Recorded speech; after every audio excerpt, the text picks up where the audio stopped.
హామీ ఇస్తున్నా. ఆ ఒక్క నగరమే కాదు, విశాఖపట్నం, తిరుపతి, ఈ 2 నగరాలు కూడా తయారు చేసుకుని అధికార వికేంద్రీకరణ ద్వారా, అధికార వికేంద్రీకరణ కాదు అభివృద్ధి వికేంద్రీకరణ చేసి మళ్ళీ తెలుగు జాతి ఏ విధంగా ముందుకు పోవాలో చేసే బాధ్యత మనం గుర్తుపెట్టుకోవాల్సిన అవసరం ఉంది.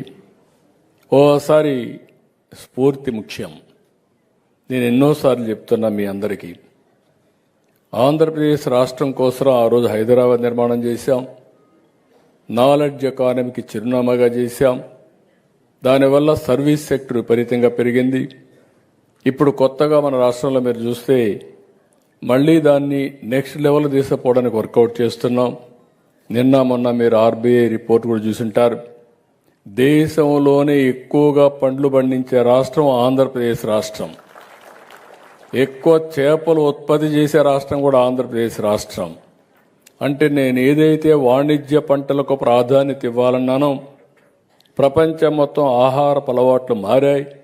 మారిన దానికి అనుగుణంగా ముందుకు పోవాలని చెప్పి అనుకున్నాం. దాని ప్రకారమే ముందుకు పోతున్నాం. ఒక పక్క వ్యవసాయానికి ప్రాధాన్యత ఇస్తూనే ఇంకొక పక్కన ఇండస్ట్రీ రావాలి. గడిచిన 1.5 సంవత్సరంలో పెద్ద ఎత్తున ఇండస్ట్రీస్ వస్తున్నాయి.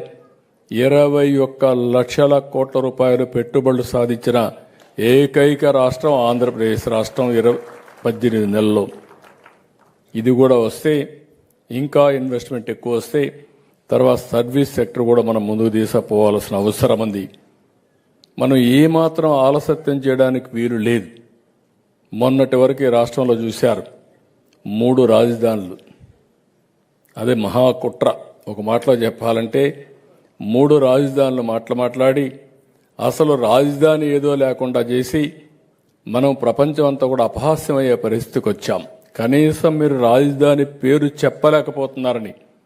ఎంత నామోషిగా ఉంటుందంటే, ఓసారి నీ పేరేంటంటే మన పేరు చెప్పుకోలేని పరిస్థితికి మనం వచ్చాం. ఎక్కడి నుంచి వచ్చావంటే ఆంధ్రప్రదేశ్ రాష్ట్రం అంటే, మీది ఎక్కడ రాజధాని అంటే చెప్పలేని పరిస్థితిలో ఉన్నాం. ఈరోజు గర్వంగా చెప్పగలుగుతున్నాం, మా రాజధాని అమరావతి అని. చెప్పడమే కాదు, ప్రతి ఒక్కరూ గుర్తించే పరిస్థితి తీసుకొస్తాం. అలాంటి పరిస్థితిలో ఇంకొక పక్కన మీరు చూస్తే, నేను ఏ పని చేసినా భావితరాల కోసం ఆలోచిస్తాను. సంపద సృష్టించాలి, ఆదాయాన్ని పెంచాలి.